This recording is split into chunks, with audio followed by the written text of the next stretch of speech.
बिस्मिल्लाहिर्रहमानिर्रहीम। दुरूद पाक नबी करीम सल्लल्लाहु ताला अलैहि वसल्लम की ज़ात अक़दस पर।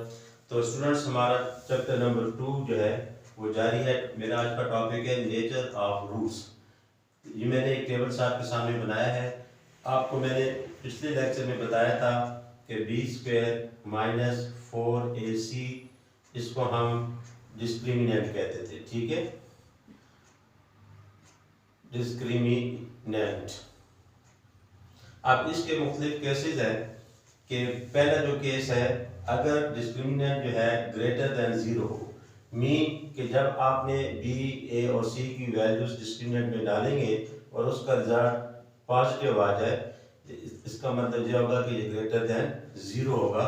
तो उस वक्त जो हमारे रूट्स होंगे वो अनइक्वल एंड रियल होंगे। ठीक है, इसको आप अच्छी तरह याद रख लें। अच्छा, इसी तरह अगर आपका दूसरा केस इसी में आ रहा है कि रेशनल होगा if b² minus 4c is a perfect square, यानी पॉजिटिव भी हो और परफेक्ट स्क्वायर भी हो। फॉर एग्जांपल 16 आंसर आ गया, तो ये हमारे पास 4 का परफेक्ट स्क्वायर है।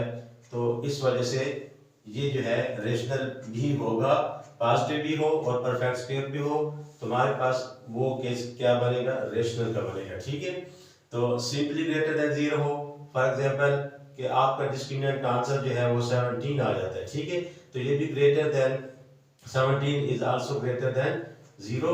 मतलब ये ग्रेटर देन 0 है लेकिन परफेक्ट स्क्वायर नहीं आ रहा, तो उस वक्त सिर्फ ये अनइक्वल एंड रियल होगा।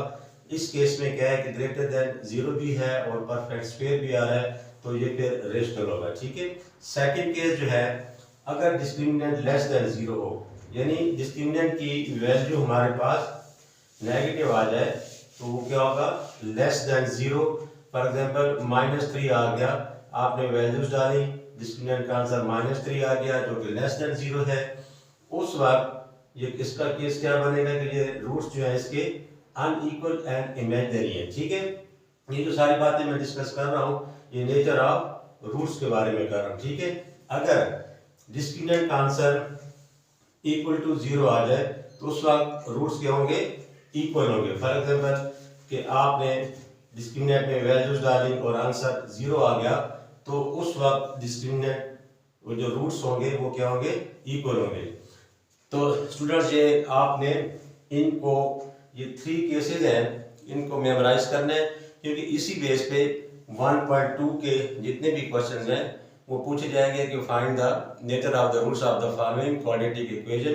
तो आपने सबसे पहले डिस्क्रिमिनेंट फाइंड करेंगे, फिर आपने इस टेबल के मुताबिक ये केसेस देखने हैं कि कौन सा केस बन रहा है, तो उसके मुताबिक आपने आंसर लिखना है कि इक्वल है, अनइक्वल है, रेशनल है। तो इसको आपने अच्छी तरह याद रखना है और अपना बहुत ज़्यादा ख्याल रखिएगा। अल्लाह हाफिज़।